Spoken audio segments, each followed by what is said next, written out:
Hello everyone, welcome to this ROSE project which is conducted by Rayat Shikshan Sanstha Satara, HGM College Karad. Myself Chopdi NP, and today we are going to discuss about the topic reproduction in lower and higher organism. So let us discuss about the topic reproduction. So reproduction means the reproduction is defined as the biological process. Okay, so formation of new species from the pre-existing similar life, that is the reproduction. So this is a simple definition of the reproduction. So it is the vital process in which enable the species to survive over a long period, even though the individual or the organism live naturally for the limited period of a time, that is their span. Okay, this is a vital process. So in every organism, so it is a vital process. Then so there are discuss about the some types of the reproduction. So first one, let us discuss the asexual reproduction in animals. So asexual means, so it in this reproduction participate only one parents, single parents involved in this asexual reproduction. So it is a common method among the lower organism, which is commonly found in the lower organism, this asexual reproduction. So the it does not involve the meiosis nor the gamete formation and fusion. So in this asexual reproduction, there is a no meiosis, there is a no gamete formation, or there is a no fusion. So then the formation of the progeny by the single parent. Okay, so the only it involves the only single parent and does not involve both the sexes, means only single. So it is called as a asexual reproduction. Clear? So then the progeny or daughter cell are genetically identical. In this asexual reproduction, the progeny or the daughter cell are genetically identical, means the same, copy to copy, identical to the single parent, are also referred to as the clones. Cloning means copy, like first, like same. First and seconds are both are same. Then so the lower animals reproduce asexually by the gemel formation or the budding. So let's discuss about the first, gemel formation. So what do you mean by gemel formation? So the which is commonly found in the sponges, only in found in the sponges, gemel formation. So eaves and the internal bud form only in the sponges. It has asexually produced the mass of aggregation of the dormant cell. Okay, so the archaeocyte capable or of developing into new organism. Okay, so gemel formation only found in the sponges. Internal bud, so it has a sexually produced mass or aggregation of the dormant cell, the archaeocytes capable of the developing into the new organism.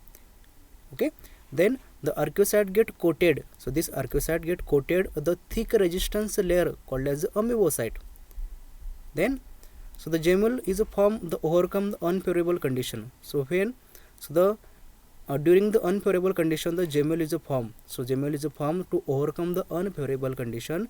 Then on the return of the favorable condition, like the water and temperature, the gemels hatch means broken down, develop into the new individual, for example spongula.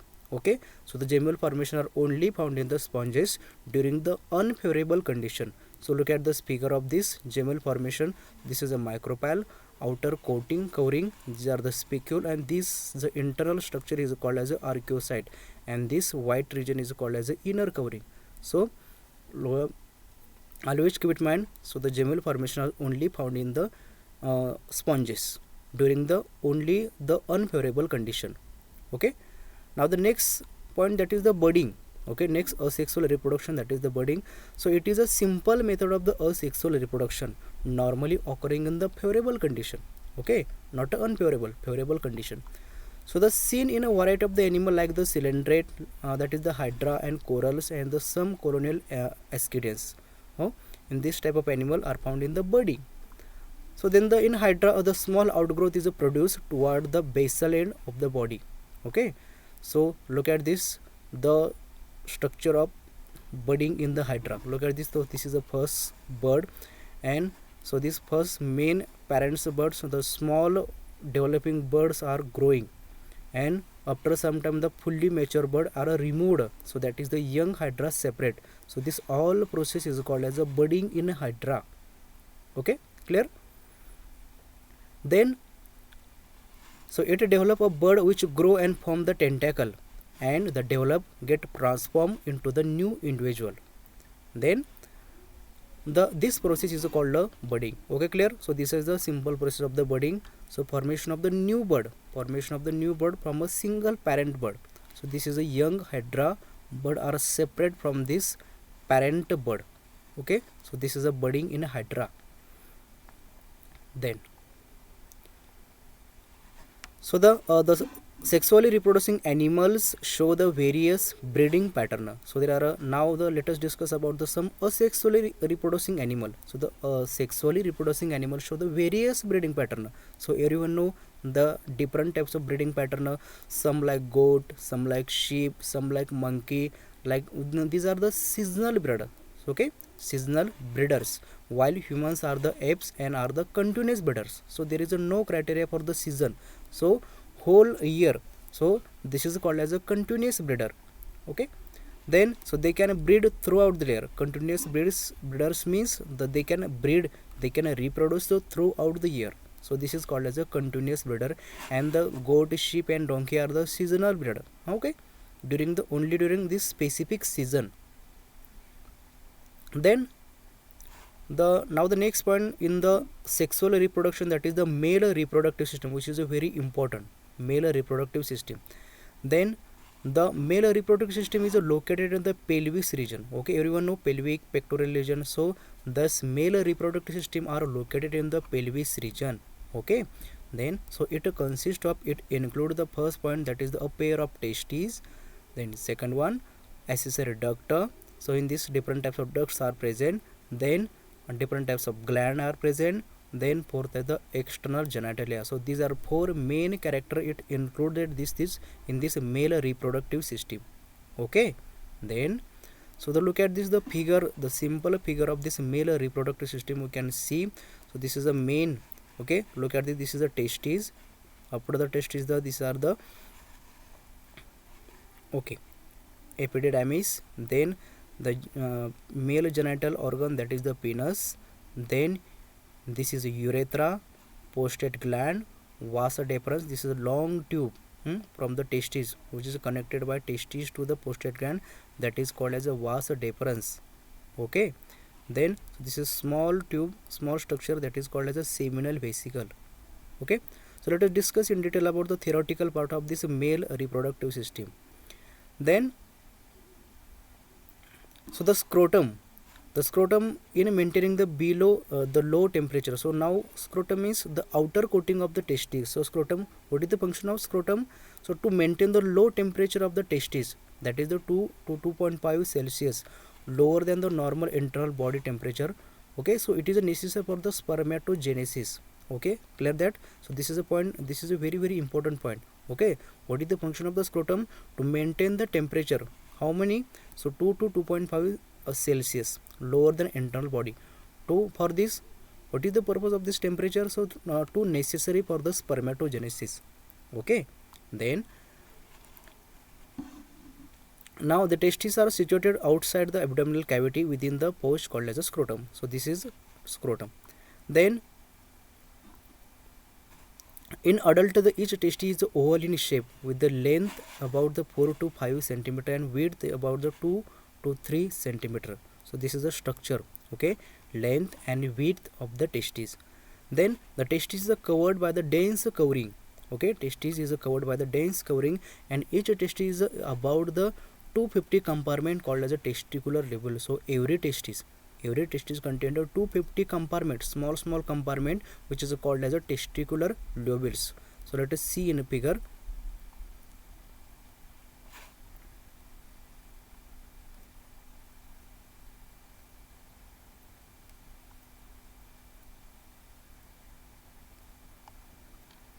Okay, wait. Yes. So then each lobule contains the 1 to 3 highly coiled seminiferous tubule by which sperm are produced. So in this structure of testes, so there are each lobule. So in these 250 lobules contain 1 to 3 highly coiled seminiferous tubule. So actual formation of sperm. So these seminiferous tubule are actually responsible for the formation of sperm. Okay, then so the each seminiferous tubule is lined on its inside by two types of cell called as a male germ cell, that is the spermatogonia, and a Sertoli cell for the nourishment purpose. This is also called as a nurse cell, Sertoli cell. Then, so the male germ cell undergo the meiotic division, finally leading to the sperm formation, while the Sertoli cell can provide the nutrition to the sperm cell, to the germ cell. Okay, so now let us discuss the what is the function of Sertoli cell to the nutrition, to provide the nutrition of the sperm cell. Okay, then the region outside the seminiferous tubule called as the interstitial space and contain the small blood vessel and the interstitial cell or Leydig cell. Leydig cell synthesize and secrete the testicular hormone called as the androgen. Okay, androgen who secrete Leydig cell. Leydig cell are synthesize the call hormone that is called as the androgen. Okay, so other immunologically component cells are also present. So in this testis area, other immunologically competent cells are also present. So the male sex accessory duct include the rete testis, vasa efferentia, epididymis, and vasa deferens. These are the male sex accessory duct like tube-like structure. Then the seminiferous tubules of these the testes open into the vasa efferentia through the rete testis. Okay, then the vasa efferentia leave the testes and open into the epididymis located along the posterior surface of the each testis. So this is a structure. Okay, so firstly, so these are the all accessories duct and these seminiferous tubules. So the formation of sperm, the sperm will transported from the testes into the vasa efferentia through the rete testis. Okay, so then vasa efferentia leave the testes and open into the epididymis, which is located along the posterior surface of the each testis. Clear? Then the epididymis leads to the vasa deferens that ascend to the abdomen and loop over the urinary bladder. Then, so it receive the duct from the seminal vesicle and open into the urethra and the ejaculatory duct. So these ducts store and transport the sperm from the testes and outside through the urethra. So the urethra originate from the urinary bladder and extend through the penis to its external opening called as a urethral meatus. So this is also called as urethral opening. This is also called as a urethral meatus. Okay, so the penis is the male genital organ. Okay, male genital organ.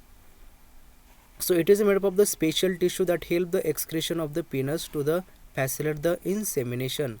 So the enlarged and the penis called as a glans. Penis is covered by the loose fold of skin called as a foreskin. Then the male accessory gland include. So these are all point. Now the next point, that is the male accessory gland. So in this part, first that is the seminal vesicle, second one is the prostate gland, then bulbourethral gland. So the secretion of these glands constitute the seminal plasma, which is rich in fructose, calcium, and certain enzyme.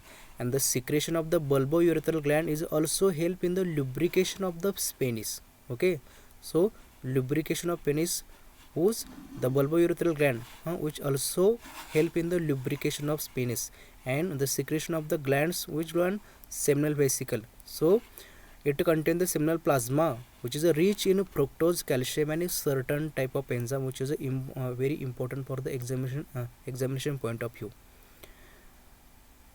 So now let us discuss the histology of the testis. So testis is externally covered by the collagenous connective tissue layer called as the tunica albuginea. Okay, so the outer to its an incomplete peritoneal covering called as the tunica vaginalis. Okay, and the inner to the tunica vasculosa, a thin membranous vascular layer. So keep it in mind. So in this histology of testis, there are three covering part. First one is a tunica albuginea, which is the outermost covering. Then second one, that is the tunica vaginalis. Then third one, innermost, that is the tunica vasculosa. So these are the three covering, which is a three layers are found in the histology of the testes. So the fibers from the tunica albuginea divide into such a testis into the 200 to 300 testicular lobules. Okay, then so each with the 1 to 4 highly coiled seminiferous tubule. So in this 200 to 300 testicular lobule contain 1 to 4 highly coiled portion, that is called as a seminiferous tubules. Okay, Then so each seminiferous tubule is internally lined by the cuboidal germinal epithelium. So this is important for the MCQ. Okay, cuboidal epithelium. The seminiferous tubule are internally lined by the cuboidal germinal epithelium cell, that is the spermagonia, that is called as a spermatogonia, and the few large pyramidal cell called as a Sertoli cell or the sustainocular cell. So Sertoli cell, the function of the Sertoli cell, that is the nourishment the sperm. Okay, then look at this, the function of the TS of testis. We can see. So this is the outer coating, that is the tunica albuginea. Okay, then so inner part this is called as a seminiferous tubule. Okay, so seminiferous tubule are actually responsible for the formation of sperm. So another portion, that is the Leydig cell. Leydig cell is the to secrete the androgen, okay, hormone which the androgen. Now the second point, that is the this outer coating is called as a germinal epithelium, and this is a basement membrane. Okay, a remaining part, so this dotted part is called as a connective tissue. Okay, and this bluish part is called as the Sertoli cell. So now what is the function of the Sertoli cell? To nourish the sperm. Okay, so then so these are the hair like portion, that is called as a sperm bundle. Okay, so the germinal epithelium cell undergo the gametogenesis to form the spermatozoa. So that is the steps to form the formation of the sperm. So germinal epithelium cell can undergo the gametogenesis. Gametogenesis means the formation of the gametes, sperms, to form the spermatozoa. Okay, then the Sertoli cell can provide the nutrition to the developing sperm, and the various stages of the spermatogenesis. Spermatogenesis means the formation of the sperm can be seen in the seminiferous tubule. Where? So what is the location of the spermatogenesis? That is the seminiferous tubule. Okay, so it is the actual place where the formation of sperm is occur. Next point, the innermost spermatogonian cell, that is the 2n, means diploid in number. Then primary spermatocyte, this is also diploid in number. Secondary spermatocyte, so which is a haploid in number. Keep it in mind. Then spermatids, and last one, that is the sperm. So this is a pathway of the spermatogenesis. First one, keep it in mind. First one is the spermatogonian cell, then primary spermatocyte, then secondary spermatocyte, then spermatid, and last one, that is the sperm. Okay, so the interstitial or Leydig cell lie in between the seminiferous tubule. Okay, now just see. Okay, so interstitial or Leydig cell lie in between the seminiferous tubule and Leydig cell are responsible for the to secrete the androgen hormone. Which hormone? Androgen. Then so they secrete the male hormone, that is called as the androgen or testosterone. Both the name are important, androgen and the testosterone, which is a male hormone. Okay, so I hope so this is all parts is beneficial for you. So thank you very much. Thank you. The remaining part we will see in the next lecture. Thank you very much. Thank you.